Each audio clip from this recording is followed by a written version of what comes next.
Before belief, before religion, before faith feels comforting or doubt feels rebellious, before prayer, denial, or argument, there is a more basic problem that almost nobody ever stops to notice.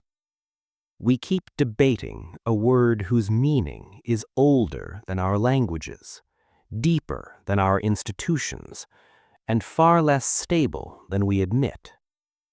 What exactly is the thing people are referring to when they say God? The word appears everywhere: in law, in education, in politics, in science, in war, in suffering, in private moments when people feel completely alone. But when people use the word, they rarely stop long enough to ask whether they are even talking about the same concept. The word stays the same. The meaning keeps changing. So most arguments about God do not start with evidence. They start with confusion. The concept itself is not fixed. It is a layered construction built over thousands of years. The earliest form of God did not come from thinking. It came from fear. Early humans faced forces they could not control: storms, disease, hunger, death. They had no tools to explain these things, so the mind did what it always does under pressure. It turned uncertainty into intention. Storms became anger. Illness became punishment. Survival became reward. This is not ancient superstition. It is modern psychology. The human brain is wired to assume agency. It prefers "someone did this" over "this just happened."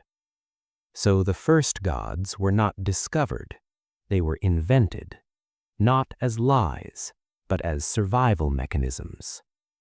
Much later, some thinkers began to notice the pattern.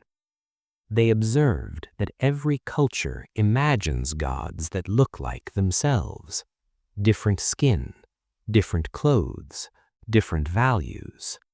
One thinker said, if animals could draw, they would draw gods in their own image.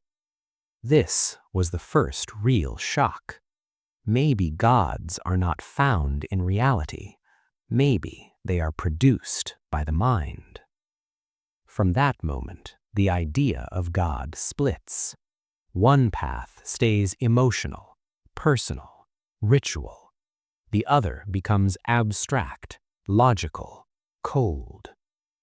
Plato rejects the old gods, not because he rejects meaning, but because he thinks the gods are shallow.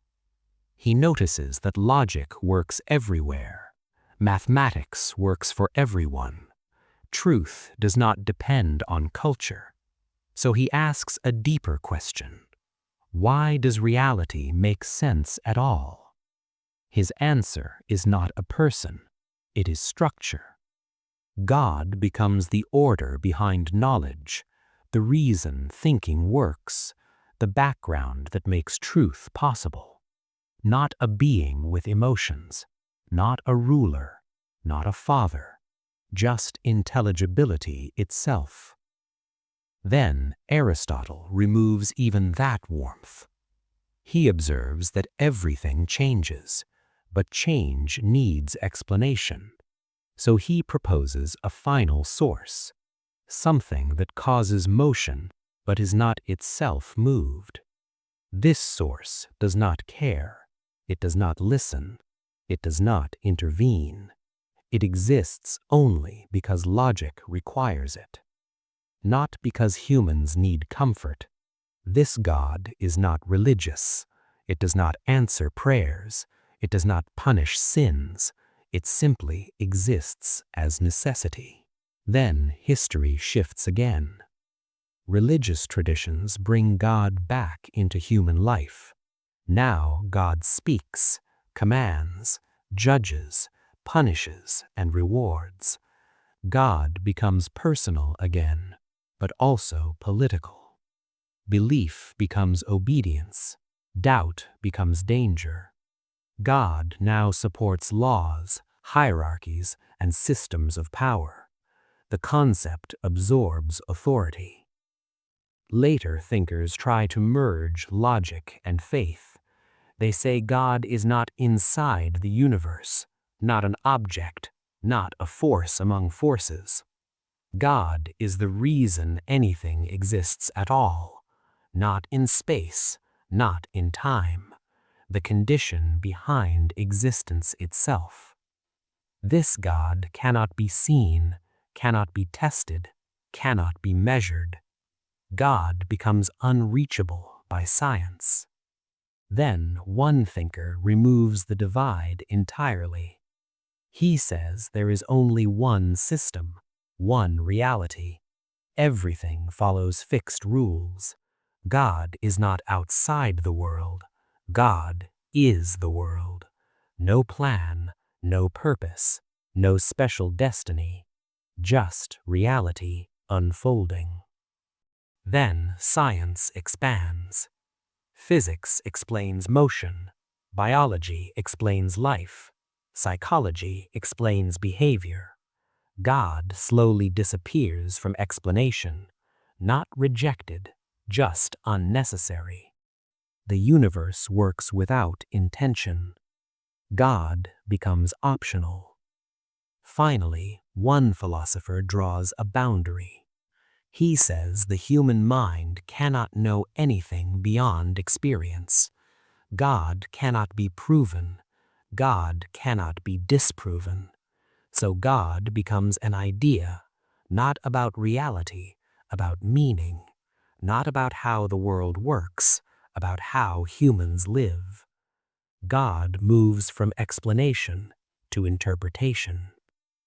Across history, the word God has referred to many things: a force, a ruler, a cause, a system, a symbol.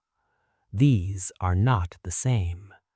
So when people argue about God, they often are not disagreeing. They are speaking different languages with the same word. One person rejects a supernatural being. Another defends a source of existence. They think they are debating. They are actually missing each other. The real problem is not belief. It is clarity. Until we know what kind of thing God is supposed to be, the question, does God exist, is unstable. It has no fixed target. Most debates about God fail, not because people are emotional, but because the concept itself keeps shifting. God is not one idea.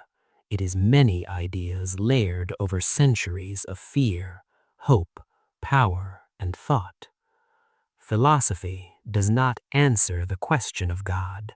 It asks whether the question itself is even well-formed.